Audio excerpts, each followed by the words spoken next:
میں کالج سے لوٹی تو ہڑتال کی وجہ سے ایک شخص کی گاڑی میں لفٹ لے لی۔ تھوڑی دیر بعد اس نے مجھے کچھ سنگھایا اور میں بے ہوش ہو گئی۔ جب مجھے ہوش آیا تو میری دنیا لٹ چکی تھی، اور یہ دیکھ کر میرے پیروں تلے سے زمین نکل گئی کہ وہ شخص تو والد صاحب کا بزنس عروج پر تھا اور والدہ گھر گرہستی میں کھوئی ہوئی تھی۔ شوہر بزنس کی مصروفیات میں ان کی ذات سے بھی بے نیاز رہنے لگے۔ تب بھی وہ پرسکون رہیں کہ جیون ساتھی کی محبت پر بھروسہ تھا۔ کبھی سوچا بھی نہ تھا کہ وہ ان کو دھوکہ دیں گے۔ یقین کی شکست سے محبت کی موت واقع ہو جاتی ہے، تب زندگی زندگی نہیں لگتی۔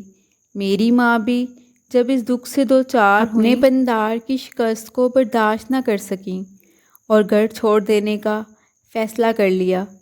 ان دنوں میری عمر 5 سال تھی۔ مجھے کسی دکھ، درد اور اونچ نیچ کی سمجھ نہ تھی۔ والد شروع سے ہی میرے لیے ایک بے نیاز اور مصروف شخصیت تھے۔ وہ ہماری زن میں موجود تھے اور نہیں بھی۔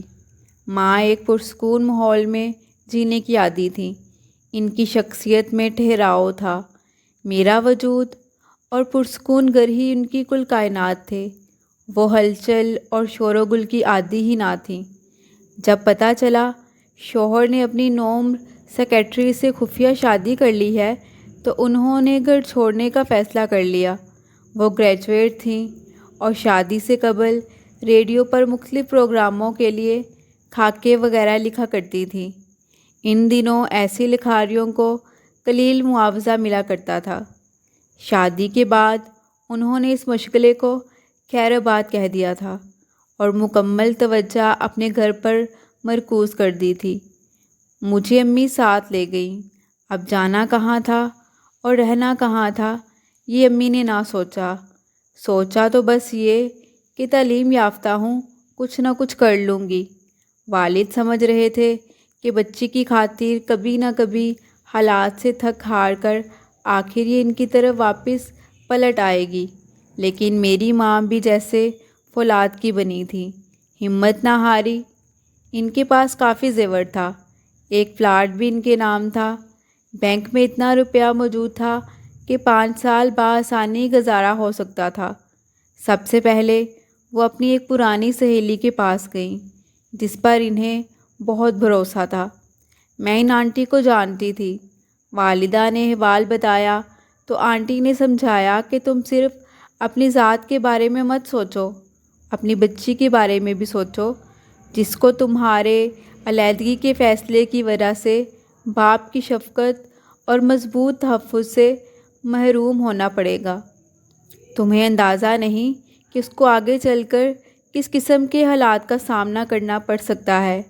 جس گھر کا سربراہ نہ ہو وہاں بچیوں کو غلط ہاتھوں سے بچانا محال ہو جاتا ہے۔ ماں نوکری کرے یا بچی کی نگرانی۔ زرگل، تم ایسی خوفناک باتیں بتا رہی ہو شاید اس لیے کہ میں تمہارے گھر پناہ لینے آ گئی ہوں۔ اگر ایسا ہی ہے تو میں چلی جاتی ہوں۔ تم پریشان مت ہو، میں تم پر بوجھ نہ بنوں گی۔ میرے پاس ابھی کافی بینک بیلنس ہے۔ تمہارے پاس تو محض اخلاقی سپورٹ لینے آئی تھی۔ زرگل آنٹی کی آنکھوں میں آنسو آ گئے۔ کہنے لگیں، ایسی بات نہیں ہے، تم چاہے عمر بھر میرے پاس رہو، مجھ کو کبھی بوجھ نہ لگو گی۔ مخلص دوست کا صحیح بات سمجھانا فرض بنتا ہے۔ یہ تمہاری مرضی ہی ہے کہ اپنی زندگی کا فیصلہ بہتر سمجھو اور کرو۔ آنٹی نے اپنے گھر کا اوپر والا حصہ رہنے کے لیے امی کو دے دیا، جو فرنیچر سے آراستہ تھا۔ یوں ہم ان کے پاس رہائش پذیر ہو گئے۔ ہم تقریباً 6 ماہ آنٹی کے گھر رہے۔ ان کی 3 گاڑیاں تھیں، ایک شوہر آفس لے جاتے، دوسری بچوں کے لیے اور تیسری وہ اپنے زیر استعمال لاتی تھیں۔ انہوں نے اپنی گاڑی اور ڈرائیور امی کے لیے وقف کر دیا کہ جہاں چاہیں جب چاہیں یہ سہولت ان کو حاصل ہو۔ یہاں ہمیں ہر طرح کا آرام تھا، لیکن امی کی بے چینی کم نہ ہوئی۔ آنٹی کرایہ بھی نہ لیتی تھیں اور روز کھانے کے وقت اصرار کر کے بلا لیتی تھیں۔ تب امی کو احساس ہوتا تھا کہ جلد از جلد اپنی علیحدہ رہائش کا انتظام کر لینا چاہیے۔ دوست اتنا اچھا اور خیال کرنے والا ہو تو اس کو طویل عرصے تک آزمائش میں ڈالے رکھنا ٹھیک نہیں ہوتا۔ والدہ نے مکان کی تلاش جاری رکھی۔ میری تعلیم کا حرج ہو رہا تھا۔ بالآخر اللہ تعالیٰ نے سنی اور آنٹی کے بھائی ناصر صاحب نے، جو پراپرٹی کا کام کرتے تھے، ایک بہت اچھے علاقے میں 12 مرلے کا چھوٹا سا بنگلہ نما مکان ڈھونڈ لیا۔ ان دنوں پراپرٹی اتنی مہنگی نہ تھی جس قدر آج ہے۔ بہرحال والدہ کو مکان پسند آیا اور انہوں نے فوراً خرید لیا، کیونکہ ان کو خدشہ تھا کہ رکھے ہوئے روپے رفتہ رفتہ گھٹتے ہی رہیں گے۔ انہیں کوئی جاب بھی نہ ملی تھی کہ آمدنی کا در کھلتا۔ والدہ نے چھوٹی سی سیکنڈ ہینڈ گاڑی لے لی، خود ڈرائیونگ سیکھی اور ایک اچھے اسکول میں مجھ کو داخل کرا دیا۔ یہاں ہمارا آبسنا بہتر ثابت ہوا کہ اچھے اور ہمدرد پڑوسی مل گئے جو چھوٹے موٹے مسئلوں میں کام آتے تھے۔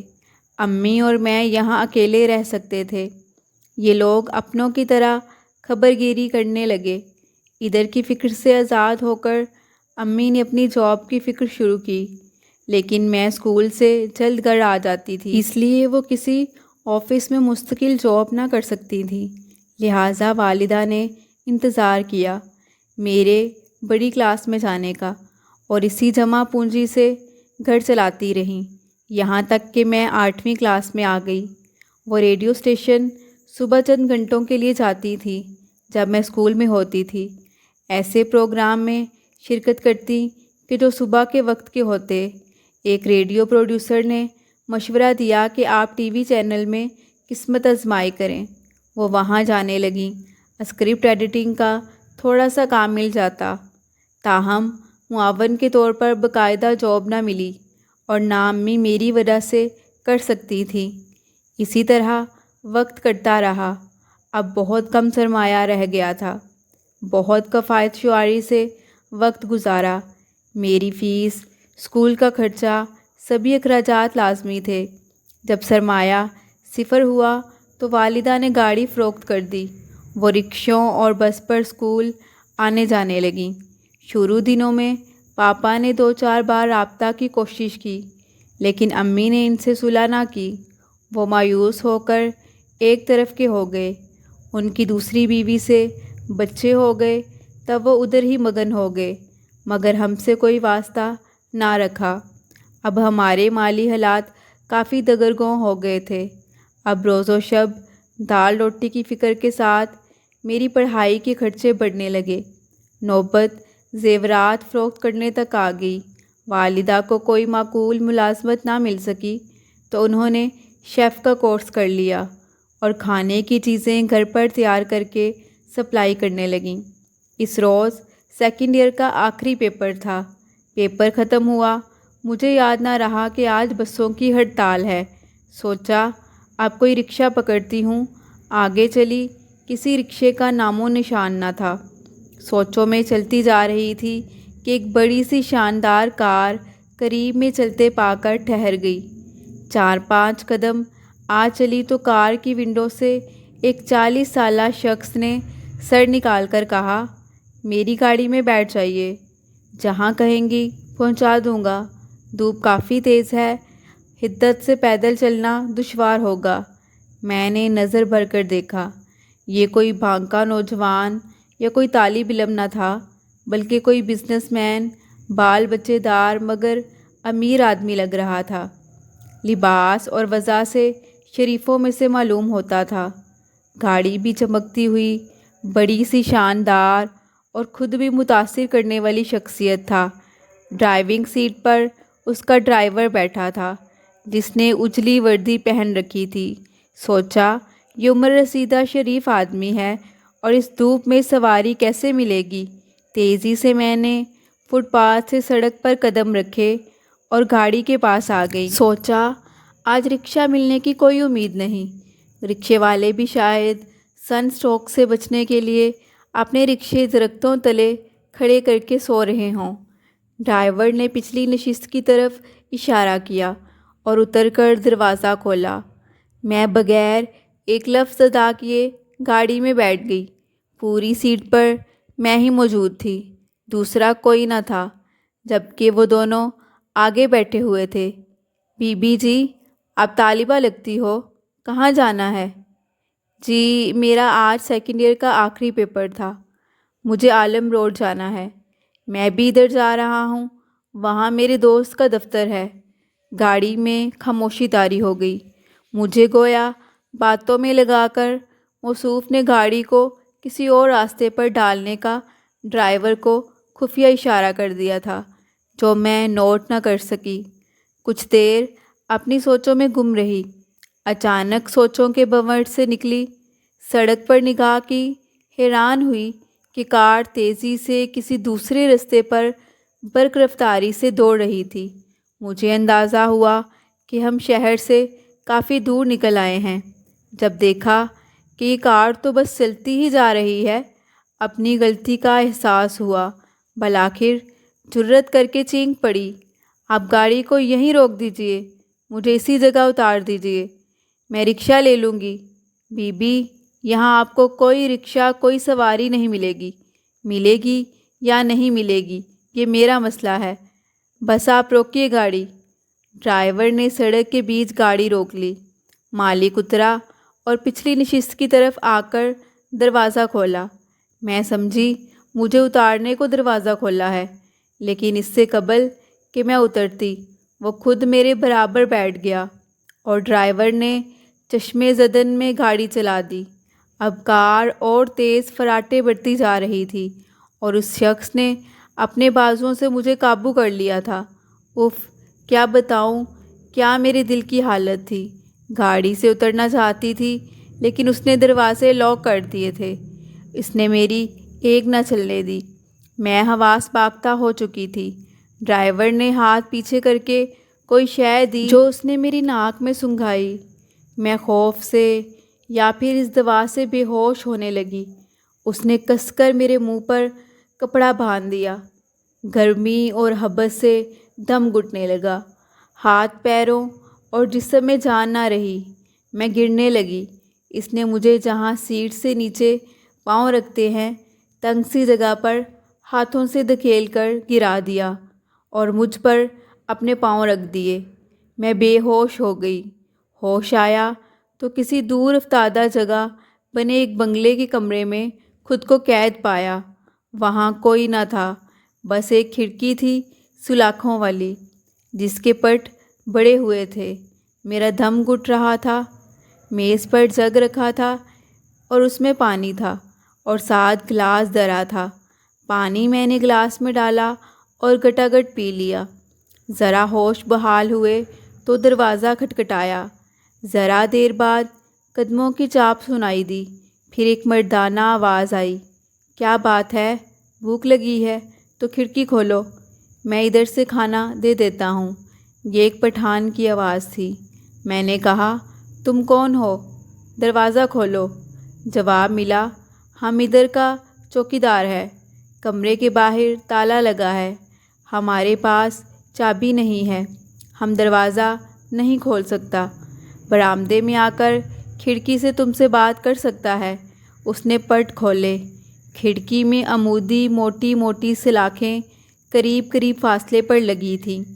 سیدھی پلیٹ بھی نہیں گزر سکتی تھی، صرف ہاتھ باہر کر سکتے تھے یا گلاس گزارا جا سکتا تھا۔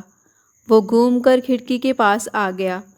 اس کے کندھے پر بندوق تھی اور کارتوس چمڑے کی پیٹی میں پروئے تھے جو اس نے گلے سے کمر تک لٹکائی ہوئی تھی۔ بولو، کیا چاہیے؟ یہ نان اور کباب پکڑ لو۔ کمرے کے ساتھ سٹور ہے، وہاں میز پر برتن رکھے ہیں، وہاں سے پلیٹ وغیرہ لے سکتی ہو۔ باتھ روم بھی اسی طرف ہے۔ میں سٹور میں گئی۔ وہاں بڑی سی اونچی میز رکھی تھی جس پر کچھ برتن تھے اور ایک سٹول بھی میز کے پاس رکھا ہوا تھا جس پر بیٹھ کر کھانا کھا سکتے تھے۔ ایک طرف دیوار میں دروازہ تھا، شاید یہ باتھ روم ہی تھا۔ سٹور نما کمرے میں کوئی کھڑکی نہ تھی، البتہ ایک روشن دان تھا جو کھلا ہوا تھا، وہاں سے ہی روشنی اور ہوا آ رہی تھی۔ اگر یہ روشن دان بند ہوتا تو پھر اس چھوٹے سے تنگ کمرے میں گپ اندھیرا ہو جاتا۔ اچانک میرے ذہن میں آیا، اگر میز کو دیوار سے لگا دوں اور اس پر سٹول رکھ دوں تو روشن دان تک شاید میرا ہاتھ پہنچ جائے، کیونکہ اسٹور کے کمرے کی اونچائی اس کمرے سے کم تھی جہاں میں قید تھی۔ یہ خیال آتے ہی میں کمرے میں آئی۔ میرے ہاتھ میں پلیٹ تھی۔ میں نے چوکیدار سے کہا، مجھ پر ترس کھاؤ اور مجھے اس جگہ سے نکالو۔ اگر تمہاری کوئی بیٹی ہے تو تمہیں اس کا واسطہ۔ یہ لوگ مجھے دھوکے سے زبردستی یہاں لائے ہیں۔ تم یہاں اپنی مرضی سے نہیں آئی ہو؟ نہیں بابا، ایسی جگہ کون اپنی مرضی سے آتا ہے؟ میں تو کالج سے پرچہ دے کر باہر نکلی تھی۔ انہوں نے مجھے زبردستی اغوا کر لیا۔ او کھانا خراب، ہم سمجھا کہ تم اپنی مرضی سے آئی ہو، کیونکہ ہمارے یہ صاحب یہی کہہ رہے تھے کہ تم اپنی مرضی سے آئی ہو۔ یہ لوگ جو عورت یا لڑکی لاتے ہیں وہ سب اپنی مرضی سے آتا ہے۔ یہ ٹھیک لوگ نہیں ہیں۔ تم نے ہم کو بیٹی کا واسطہ دیا ہے، ہماری بیٹی تم جتنی ہے، مگر اب ہم مجبور ہیں، ہم تم کو یہاں سے نہیں نکال سکتا۔ آپ مجھے یہاں سے نکل جانے میں مدد تو کر سکتے ہیں۔ کیسے مدد کر سکتا ہے ہم؟ کیا تم دیوار توڑ سکتا ہے؟ ہم تو نہیں توڑ سکتا، ہم ملازم ہیں، عرصہ سے ادھر ڈیوٹی کرتا ہے۔ مجھے اس پر بھی یقین نہ تھا کہ یہ میری مدد کرے گا، کیونکہ وہ تو انہی کا آدمی تھا۔ وہ کہنے لگا، تم بتاؤ کیسے تمہاری مدد کروں؟ کوئی بھی باہر نکلنے کا راستہ نہیں ہے۔ اسٹور میں ایک روشن دان ہے، میں دبلی پتلی ہوں، اس میں سے گزر سکتی ہوں۔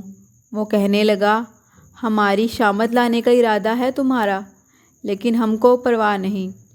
ان لوگوں کا بہت راز ہمارے پاس ہے، لیکن بات سمجھو، یہاں سے باہر نکلنے کے لیے روشن دان تک تمہارا چڑھنا ممکن نہیں ہے۔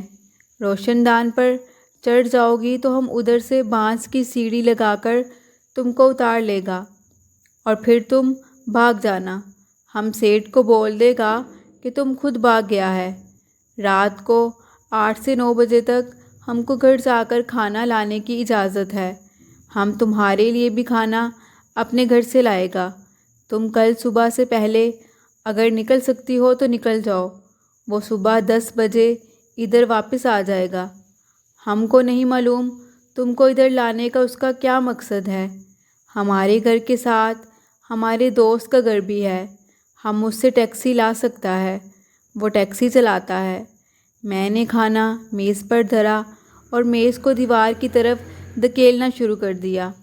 میز اتنی بھاری اور ٹھوس تھی کہ اگر کوئی دوسرا وقت ہوتا تو وہ مجھ سے 1 انچ آگے نہ سرکائی جاتی، لیکن اس وقت اللہ نے ایسی ہمت دے دی تھی کہ میں نے پوری قوت سے کبھی ایک طرف سے اور کبھی دوسری طرف سے اس کو ذرا ذرا آگے سرکانا شروع کر دیا، یہاں تک کہ دیوار سے لگانے میں کامیاب ہو گئی۔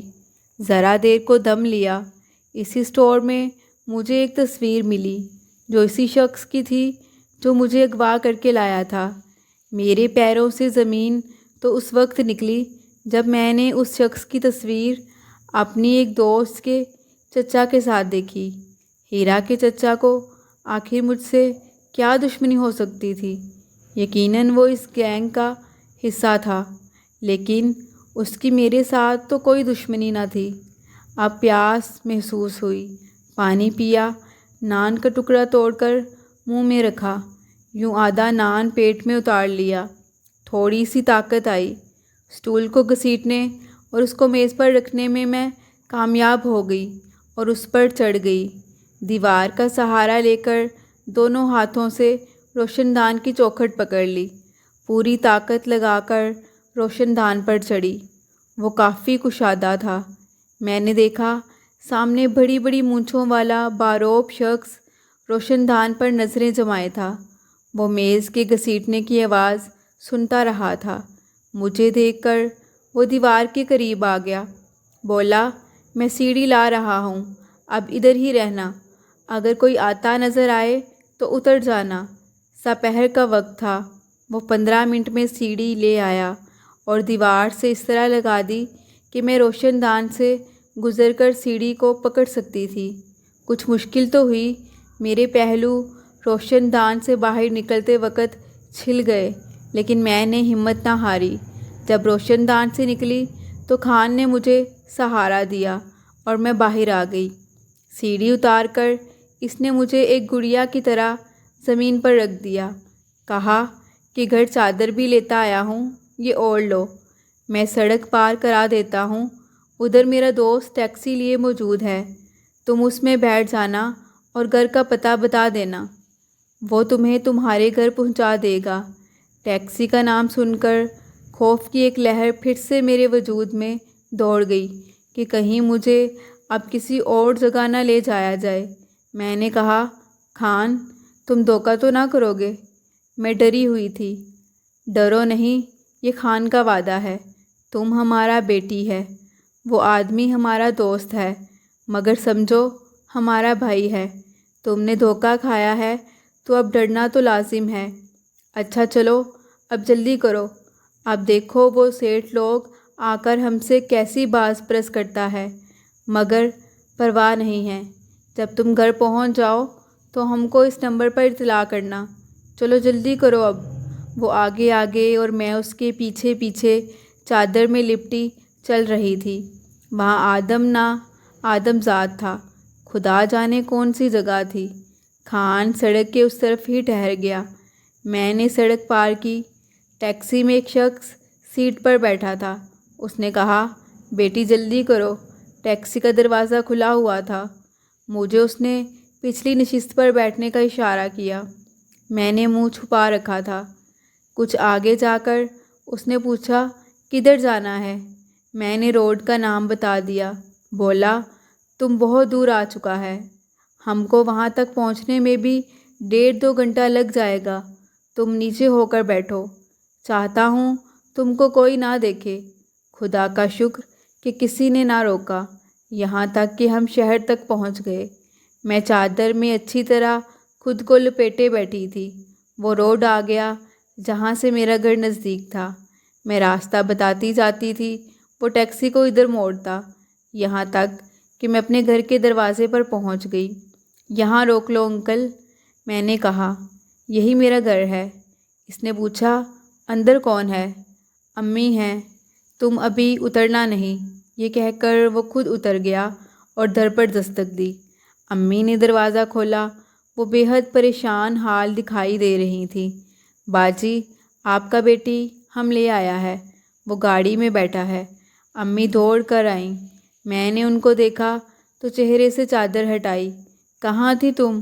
میری تو جان نکال دی تم نے۔ میں اتری اور گھر کے دروازے پر ہی ان کے گلے لگ گئی۔ وہ مجھے اندر لے گئیں۔ بھول ہی گئی کہ جو شخص یہاں تک لایا ہے وہ باہر کھڑا ہے۔ میں نے کہا، سب بتاتی ہوں، پہلے اس انکل کا شکریہ ادا کریں جو مجھے بڑی مصیبت سے بحفاظت نکال کر آپ تک لایا ہے۔ امی کو ہوش آیا، دوڑ کر باہر گئیں۔ کہا، بھائی اندر آ جاؤ، کچھ پانی وغیرہ پیو، تمہارا شکریہ۔ وہ بولا، ہم جاتا ہے باجی، بس یہ اطمینان کرنا تھا کہ آپ کا بیٹی صحیح جگہ پہنچ گیا ہے۔ امی نے اسے کافی اصرار کیا، مگر وہ انجانا مخلص محسن بغیر کوئی نام لیے چلا گیا۔ میں نے امی کو احوال بتایا۔ روتے روتے ہچکیاں بند گئی تھیں۔ انہوں نے مجھے گلے لگایا، وہ بھی خوب روئیں۔ پھر کہا، کل جب تم نہ لوٹی میں نے شام تک انتظار کیا۔ جب رات ہو گئی میں تڑپنے لگی، کبھی سوچتی تھانے جاؤں، پھر سوچتی کیا خبر تم آ جاؤ، پولیس والے تو اور رسوا کریں گے۔ تمہاری 1-2 سہیلیوں کو فون ملایا، بس ایسے ہی بات بنا کر تمہارا پوچھا۔ اگر آج تم نہ آتی تو محلے محلے تم کو ڈھونڈنے نکل پڑتی، گلی گلی آواز لگاتی جاتی۔ اب میرا صبر جواب دے گیا تھا۔ امی بولی، آج پہلی بار احساس ہو رہا ہے کہ میں نے تمہارے باپ کو چھوڑ کر کتنی بڑی غلطی کی ہے۔ کل جب میں اکیلی عورت ذات یہ سوچ رہی تھی کہ کیسے اپنی بیٹی ڈھونڈوں، اس کا باپ ہوتا تو مجھے کتنا سہارا ہوتا۔ مرد کا سہارا بہت ہوتا ہے، ان کا ساتھ ہوتا تو یہ نوبت نہ آتی شاید۔ امی کو اس بات کا احساس کتنی مدت بعد ہوا تھا، اور مجھے جب پاپا سے بچھڑی تھی تب سے یہ احساس پل پل مجھے ہوتا کہ کاش میں اس سائبان تلے ہوتی کہ جس کو باپ کہتے ہیں، اور عورت سمجھتی ہے کہ بچے اسی کو پیارے ہوتے ہیں، حالانکہ بچے باپ کو بھی پیارے ہوتے ہیں۔ کبھی کسی بچے کی ماں اس سے نہ بچھڑے اور نہ باپ جدا ہو۔ ماں کے پیروں تلے جنت ہے تو باپ کا سایہ بھی اتنا ہی ٹھنڈا ہوتا ہے، جو بچی کو زمانے کی کڑی دھوپ اور سختیوں سے بچاتا ہے۔ اس کے بعد امی نے مجھے آگے نہ پڑھنے دیا، اور آنٹی زرگل نے میرا رشتہ اپنے بھائی کے بیٹے سے کروا دیا۔ میں ایک کامیاب ازدواجی زندگی گزار رہی ہوں، لیکن آج بھی والد کی جدائی کی خلش دل سے نہیں نکال سکی۔ تہیہ کیا ہے کہ چاہے زندگی میں حالات جو بھی ہوں، کبھی اپنے بچوں کو ان کے والد سے جدا نہ کروں گی۔